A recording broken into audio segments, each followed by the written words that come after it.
If you guys haven't seen any of my other videos and you guys are new to the channel, feel free to check them out, or just type in rare coins couch collectibles, or whatever you're searching for, 1999 penny couch collectibles. You'll find a video there on that coin as well, on all kinds of different dated coins. So we'll show you valuable ones, not so valuable ones, and why those coins are valuable. Alright, so this first coin here is a 1965 nickel that has a fold-over strike. It is graded by NGC at a mint state 64. So if you guys are new, the coin grading scale goes up to 70, 70 being the best condition. This is at a 64, and something like this is going to be super rare. Now, fold-over strikes, like, you're not gonna just come across these every day.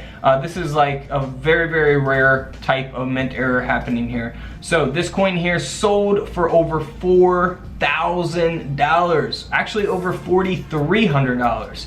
So man, boy, would I love to have that. Now this coin here is a 1965 Jefferson nickel. This coin does not have any type of mint errors. It's graded by PCGS at a mint state 67, and that's where all the value of this coin is coming from, is the grade, mint state 67.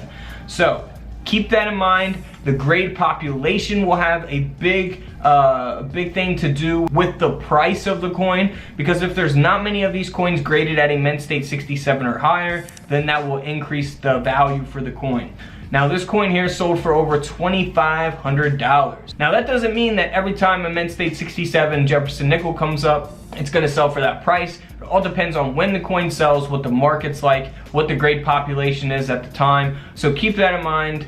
It did sell for $2,500 on Heritage Auctions. Now here's a 1965 Jefferson nickel. Now this one here, you may pass something like this up if you're not really paying attention.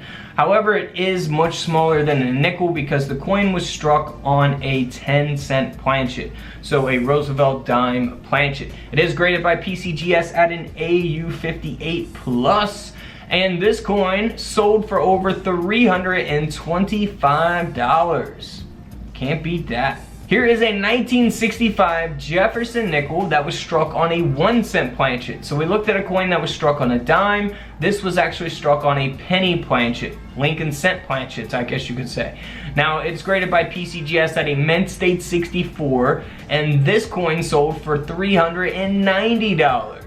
Moving on, now this is the same type of mint error. This coin is graded by NGC. It's a 1965 Jefferson nickel design that was struck on a 10-cent blank Planchet. It only weighs 2.2 grams, and that's why the coin sold for over $600. Moving on, now this one is probably one of my favorite coins of this video. It's a 1965 Jefferson nickel that has been double struck, and that second strike is rotated in collar. So we see the double strike, you see all those lines going through Jefferson there, and then you also see the date there at the bottom as well, 1965, and you'll see the date over there to the right side as well. So that's the second strike there, where the 1965 is at the bottom of Jefferson on the neck or the shoulder.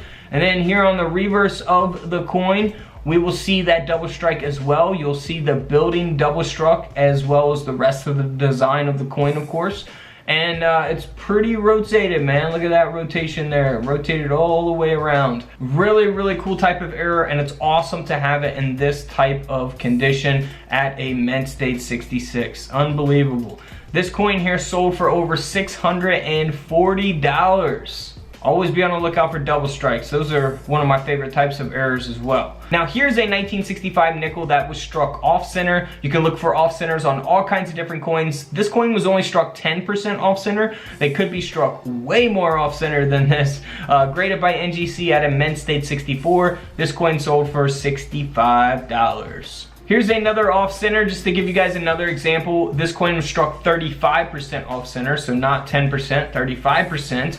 And the reverse was struck through. So we got a couple different things going on there. And you'll see that strike through taking place in the middle of the building, where the pillars, going through the pillars there actually of the building. But we also have that off center as well, which is very noticeable. This Jefferson nickel is graded by NGC at a mint state 62, and this coin sold for around $70. Interesting to have an off center and a strike through. Here's another off center, but this coin is struck 35% off center like the last one, and it does not have a strike through. It's not struck off center in the same direction either, and this coin sold for over $100. So the last Jefferson nickel that we looked at that was struck on a penny sold for around $390. This is the same thing. Jefferson nickel struck on a 1-cent planchet, graded by PCGS at a mint state 63 red brown. And this coin sold for around $275. So this next coin here is an SMS coin, a special mint set coin from 1965, graded by PCGS at a mint state 67 deep cameo. Look at that, man. That is awesome. This coin here sold for over $5,000. 5 grand, because it's that special mint set coin with that high grade. Now here's a pretty awesome mint error. This is a Jefferson nickel, no dated Jefferson nickel, by the way. It has a reverse die cap, so we don't see the design here on the front of the coin, but here on the back you can see the design with that die cap as well. So pretty awesome, graded by NGC at a mint state 67. This coin sold for over $180. Moving on to another no dated Jefferson nickel. This is a saddle struck coin, mint error coin, on a blank 10-cent planchet. Very interesting to have that saddle strike with it being on a 10-cent planchet with the Jefferson nickel design. Very cool. Graded by NGC at a mint state 64. This coin sold for over $800. Man, could you imagine selling a nickel for 800 bucks? That's just amazing. Alright guys, don't forget to subscribe in the middle. Check out the videos to the left of me. And until tomorrow, I'll see you all in the comment section below. This is Couch Collectibles, and this is where I disappear.